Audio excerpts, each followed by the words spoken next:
Göteborgissa 2 vuotta myöhemmin kolmiloikasta muodostui todellinen hyppyjuhla. Maailmanennätysmies Jonathan Edwards on vuorossa.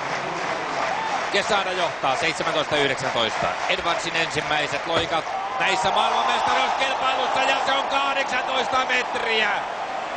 Ja valkoista väriä näytetään. Siinä oli tyrmäysisku kaikille muille. Hän on pomppinut useasti yli 18, mutta aina on ollut liikaa tuulta takana. Nyt ei ollut 18-16. Uusi maailman ennätys kolmiloikassa. Mentiin täysin uusille metriluvuille. Edwards ei tyytynyt vielä tähän huipputulokseen. Ja hurja hyppy jälleen, hän parantaa. Tämä on pitempi ilman kuin se muuta edellinen. tämä on pitempi.